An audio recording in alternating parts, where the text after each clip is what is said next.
memories of driving, I think it was 1993 or 94.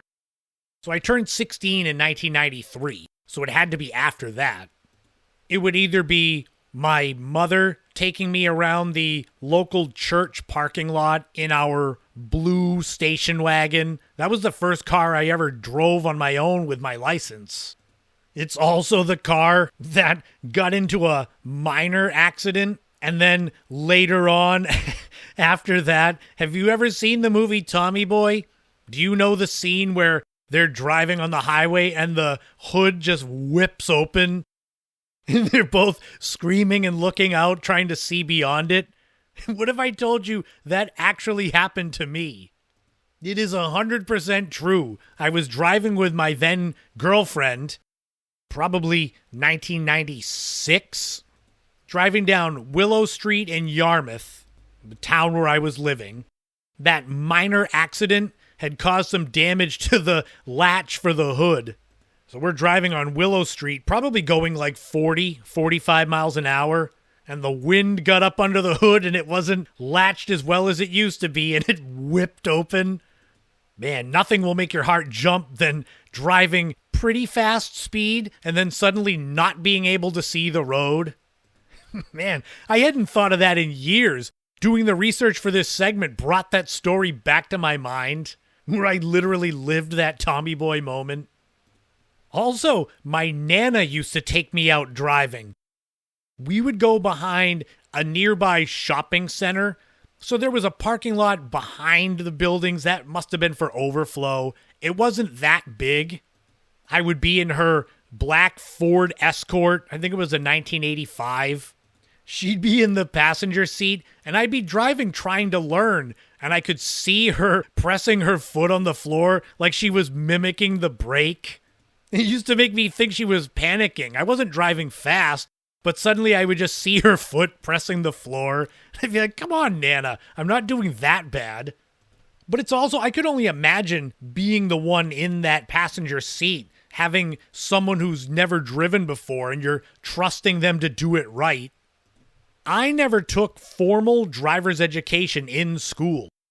Around here on Cape Cod, one of the big ones, I think it's still around, is called Grand Prix. You'll see the student driver cars around. I think there are other ones in this day and age, but they're the ones I remembered. Then you've got to go for the written and actual driving tests, which, man, stress levels don't get much higher than that. Because you get your permit, that's pretty easy, but you've got to drive with a supervisor. Then when you're going to get your license, you've got to do the written test with all those little things that I mentioned that you've got to learn in driver's ed about distances, where to use a turn signal, where not to park. The written test was pretty easy, I must say. I was always good at written tests in school. The actual driving test itself, that was a different story. The first time I went for my actual driving test, it was in Hyannis, which is the next town over from me. So I had a chaperone in the back seat, which I believe was my stepsister, Michelle. I know she was with me one of the times I went for my license. Anyway, you can kind of see where this story's going. So the instructor ordered me to go down this little side road. I was very proper. I was probably sweating bullets with my hands on the wheel. And he asks me to pull over on the side of the road, which looked pretty simple. I was so nervous that I didn't fully pay attention. I ended up parking right in front of a fire hydrant and was immediately failed. In my mind, I was thinking, man, that was a trick question. You asked me to park there. But in reality, he was testing me, saying park here, and he probably expected me to say, oh, I can't park in front of a fire hydrant. That's against the law. But being nervous, I just said, yes, sir, pulled over, got failed. It was so bad. And I think you have to wait a certain amount of time before you go back to think about what you've done.